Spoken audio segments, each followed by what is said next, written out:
काय दिवस आलेत. वयाच्या 20शीत आणि 30शीत स्ट्रोक होय, हेच वास्तव आहे. कालपर्यंत फिट दिसणारा मित्र अचानक कोसळतो तेव्हा काळजात धस्स होतं. विनोद कांबळीसारखा चपळ खेळाडू आज स्मृतिभ्रंशाच्या उंबरठ्यावर उभा आहे. हा केवळ आजार नाही तर तुमच्या जीवनशैलीने तुमच्या मेंदू विरुद्ध पुकारलेलं युद्ध आहे. सावध व्हा, कारण पुढचा नंबर तुमचाही असू शकतो. नमस्कार, मी भक्ती प्रहार न्यूजलाईन मध्ये आपलं स्वागत करते.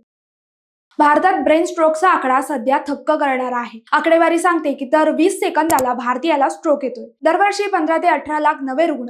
90च्या दशकापासून आतापर्यंत या प्रमाणात तब्बल 51% वाढ झाली आहे. धक्कादायक म्हणजे हा आता केवळ वृद्धांचा आजार उरलेला नाही, 45 वर्षाखालील तरुणांनाही याचा विळखा बसतोय. माजी क्रिकेटर विनोद कांबळी याचं उदाहरण डोळ्यांसमोर आहे. मेंदूला होणाऱ्या रक्त पुरवठ्यात अडथळा आला की रक्ताच्या गुठळ्या तयार होतात. यालाच आपण इस्केमिक स्ट्रोक म्हणतो. त्यामुळे केवळ शरीर अर्धांगवायूने निकामी होत नाही, तर माणसाची स्मरणशक्तीही हिरावली जाते. काय आहेत धोक्याची कारणं तेही पाहूयात. सायलेंट किलर्स म्हणून उच्च रक्तदाब आणि मधुमेह हे सर्वात मोठे शत्रू आहेत. तर अति धूम्रपानामुळे रक्तवाहिन्या आकुंचन पावतात.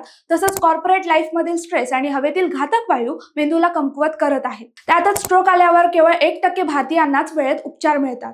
विज्ञानाच्या युगात प्रगती करत असलो तरी वाढता स्ट्रोक हा मानवाच्या बिघडलेल्या दिनचर्येचा सर्वात मोठा पराभव आहे. नियमित व्यायाम, सकस आहार आणि तणावाचं नियोजन हाच या जीवघेण्या संकटावरचा एकमेव उतारा आहे. तुमचं शरीर हे देवालय आहे, त्याला कचराकुंडी करू नका. आठवणी जपायच्या असतील तर आधी मेंदू जपायला शिका. तुमची एक छोटी चूक तुम्हाला कायमचं अपंगत्व देऊ शकते. स्वतःला वेळ द्या आणि स्वतःला वाचवा. स्ट्रोकवर उपचार करण्यापेक्षा सवयी बदलून त्याला रोखण्यातच शहाणपणा आहे. तेव्हा मेंदू जपा आणि आयुष्य फुलासारखं जगा. माहिती आवडली असेल तर कमेंट्समध्ये नक्की कळवा आणि असंच नवनवीन व्हिडिओ पाहण्यासाठी प्रहार न्यूजलाईनला लाईक, शेअर, फॉलो आणि सबस्क्राईब करायला विसरू नका. धन्यवाद.